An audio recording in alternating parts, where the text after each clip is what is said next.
अनिल जी, मैं एक इस बात को अनिल इसलिए अनिल जी से ले लीजिए जी। जी अनिल जी, मैं इस बात को दिखा भी दे रहा हूँ विकिपीडिया पे। मैं अपने दर्शकों से कहूँ, देखिए स्टैटिस्टिक्स ऐसी चीज है, आंकड़े ऐसी चीज होती है, आप मुझे आंकड़ा दे दीजिए और बता दीजिए किधर से वकालत करनी है, मैं उस आंकड़े को उधर ही से उस हिसाब से जोड़ तोड़ के मोड़ तोड़ के बता दूंगा।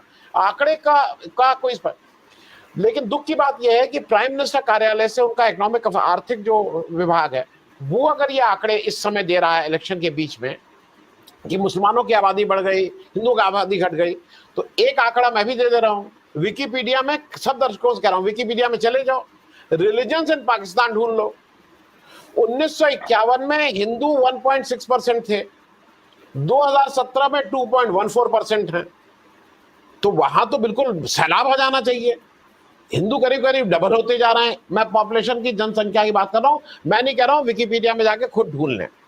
ये बात मैं इसलिए कह रहा हूं कि ये बात ठीक इलेक्शन के बीच में मोदी जी जिस तरह की बातें करवा रहे हैं, वो इस देश में, मैं सामने दिखा दे रहा हूं, ये आंकड़े विकिपीडिया मेरे नहीं है, विकिपीडिया के आंकड़े आप उठा के कोई भी आदमी गूगल कर ले, वहां से देख ले। और ये मैं इसलिए कह रहा हूं कि देश के सर्वोच्च पद पे बैठा हुआ आदमी, मतलब ये देश हम सब लोगों की क्या बोलेंगे, ये केवल दंगे करवाना चाहता है। इस देश में केवल दंगे करवाने के लिए हर तरह से प्रोवोक कर रहे हैं, लेकिन शायद इस देश का हिंदू और मुसलमान ये समझ गया है कि ये करना क्या चाहते हैं। अब मैं अनिल भाई, ये जो बात, जिस विषय पे बात हो रही है उस पर तो करूंगा ही। मोदी जी या बीजेपी जो रोज एक नया इशू उठा रही है, अब कल अडानी अम्बानी, क्या आपको कभी कभी नहीं लगता है कि मुख्य मुद्दों से भटकाना चाहती है, नहीं चाहती है कि जैसे कांग्रेस पकड़ के बैठी हुई है बेरोजगारी, महंगाई, जाति जनगणना, वो नहीं चाहती है कि इस पे बात हो। वो कभी अडानी अंबानी का नाम लेके अब उस पे करो, क्या ट्रैक्टर उस पे ले गए थे, टेम्पो में ले गए थे, बोरे में ले गए थे, या Modi ji serious about it? मैं इस पे जरा अनिल जी एक आपका वक्तव्य लूंगा, और जम्मू कश्मीर पे भी आपसे जरूर चाहूंगा कि दो शब्द वहां के लोगों के लिए जरूर बोल दीजिए कि उनके साथ जो जाति की है इस पूरे देश ने। पहले अनिल भाई जम्मू कश्मीर जी से शुरू करें। जी असल जी में जी है क्या कि जम्मू कश्मीर एक बड़ी नैरेटिव रही है बीजेपी की भारतीय जनसंघ के जमाने से, और वो लगातार ये इसको मुद्दा बनाते रहे। लेकिन जम्मू कश्मीर में उनके रोल के बारे में कोई भी, अभी जो रोल है इसके पहले का रोल है, इसके बारे में लोगों को, क्योंकि मीडिया उनके साथ है और चर्चा अखबार भी उसके साथ है, पहले तो लोग ये जान ले कि महाराजा जय हरि सिंह जो है वो उनके साथ थे।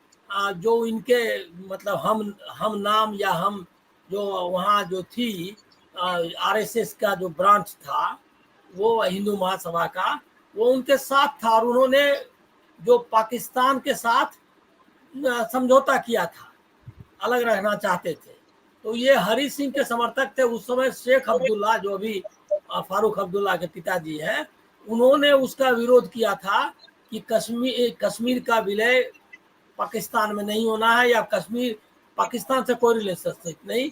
उन्होंने जो इंस्ट्रूमेंट ऑफ अंडरस्टैंडिंग, एक तरह का, क्या उसका नाम मैं वही भूल गया हूँ, उन्होंने रखा था स्टेटस, मतलब स्टेटस को के लिए कि ये आज़ाद रहेगा और उनसे संबंध। और उन्होंने बल्कि उनके साथ जो इनके साथ ये था, क्या कहते हैं, पोस्ट एंड टेलीग्राफ और ये सारा काम पाकिस्तान के साथ करते थे। और ये हिंदू महासभा, सावरकर और आरएसएस उनके साथ था। तो पहले तो ये जान लें कि कश्मीर को भारत से जोड़ने में उनकी भूमिका एकदम जीरो है। शेख अब्दुल्ला और नेशनल कॉन्फ्रेंस में लड़के उनसे लड़ाई लड़ी, जब वो आ गए थे और हरि सिंह के हाथ पांव फूल गए, तो भारतीय सेना और शेख अब्दुल्ला की जो नेशनल गार्ड, मेरे ख्याल में उनका नाम था, उन्होंने फाइट करके उनको भगाया, और वो तो श्रीनगर के पास तक पहुंच गए थे। तो ये एक तो जानकारी ले ले, इसीलिए ये इस भ्रम में ना रहे लोग कि ये लोग जो है वो कश्मीर की आज़ादी के लिए लड़े थे।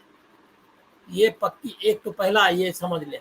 दूसरा है क्या कि अभी एक हाइप बनाया इन्होंने 370 का मुद्दा लेकर के, कश्मीरियों के मतलब उस पर अभी डिबेट में ना जाएंगे, उसको ये मुद्दा बनाते रहे और उन्होंने ख़त्म कर दिया।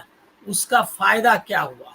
अभी कश्मीर सबसे अनस्टेबल स्टेट है, जम्मू कश्मीर और उसके बगल का इलाका, लद्दाख, कारगिल, जम्मू कश्मीर सबसे अनस्टेबल इलाका हो गया। लद्दाख में आंदोलन चल रहा है, कारगिल में आंदोलन चल रहा है, जम्मू छोड़ के अभी जम्मू में उस तरह का, वहां भी लोग नाराज है।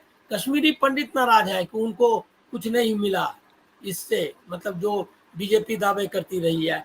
और वैली तो वहां पर आपने देखा है कि इंटरनेट बंद, क्या क्या उनको सहना पड़ रहा है। और इससे आतंकवाद का कोई नुकसान नहीं हुआ है।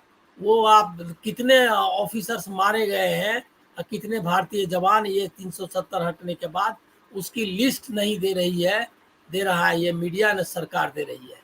तो वो उसको वहाँ वहाँ अनपॉपुलरिटी, तो पहले तो उनका कोई रोल उतना ज़्यादा नहीं था, दूसरे की सरकार थी, इसीलिए चुनाव भी लड़ लेते थे।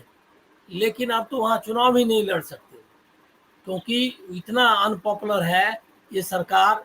और जनरली उनकी जो मतलब निराशा है इतना कश्मीर में कि वो वहाँ जा नहीं सकते।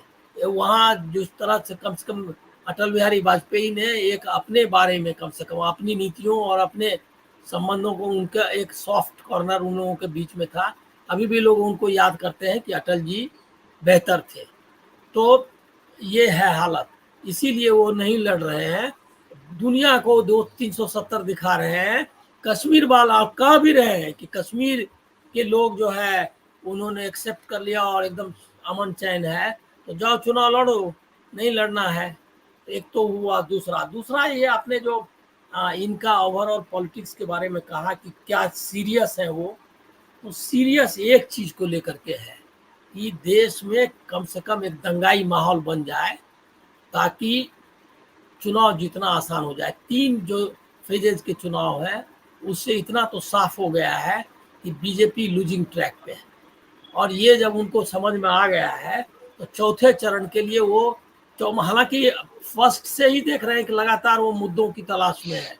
पहला उन्होंने स्टार्ट किया, मतलब फर्स्ट फेज के पहले राम मंदिर, प्राण प्रतिष्ठा, विष्णु के अवतार टाइप का उनका फूलों की वो वर्षा हो रही है, अभी भी वही चालू है।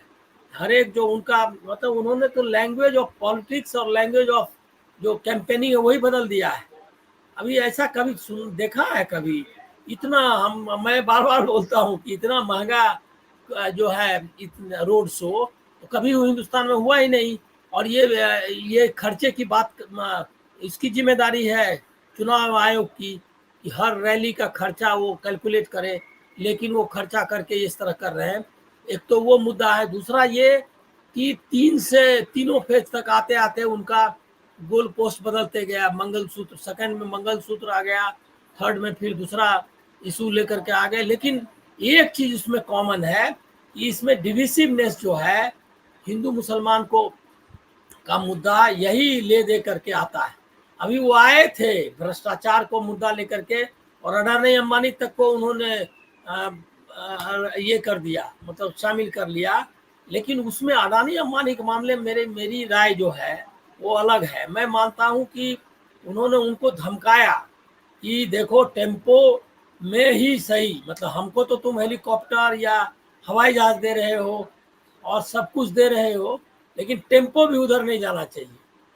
मतलब कि जरूर, ये तो सबको पता है कि जो है बिजनेसमैन या इंडस्ट्रियलिस्ट वो थोड़ा बहुत दूसरे को भी देते हैं, मतलब क्योंकि कई संबंध बने हुए रहते हैं, तो उसके आधार पर लोग बोलते हैं कि कुछ दे दीजिए। अब वो तो सेठ है, सेठ के पास अगर आप गए तो कुछ चंदा चलो इनको भी दे दो। तो इनको, हमको लग रहा है कि उनको ये जो कुछ जो मिला होगा विपक्षी पार्टियों को, उसको भी है कि नहीं बंद करो। और ये बोला उन्होंने, अमित शाह ने कहा, एक मतलब स्वनाम धन ने पत्रकार जो भारत पूछता है वाला है, उन्होंने उनसे पूछा, उनसे सवाल कि आप जो है इलेक्टोरल बॉन्ड और मतलब उनका खाता आपने सीज कर दिया है, ये आरोप आप पे लगता है। उन्होंने कहा कि खाता तो मैंने सीज कर दिया, उसके बाद भी उनका खर्चा कहाँ से चल रहा है।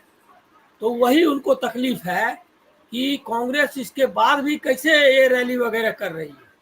खाता तो सीज कर दिया था, तो वो भी अब बंद करना है, ये आपको बताया उन्होंने। तो लेकिन मैं जी देख रहा हूँ क्या कि इसके बाद भी उनके साथ नहीं है इस मुद्दे पर अमित शाह या बीजेपी कि वो अडानी अंबानी का इशू उठाएं। उनका सबका फोकस यही है। अभी सीए के बारे में वो चिल्ला रहे हैं, इसीलिए जी कि नानी याद वाला जो आप बताए, इसीलिए कि किसी भी तरह से हिंदू मुसलमान पे लाना है और जी लेवल जो है बहुत गिरा दिया है, इसमें जी कोई डाउट नहीं है। और इसमें मोदी मीडिया उनके साथ है। जी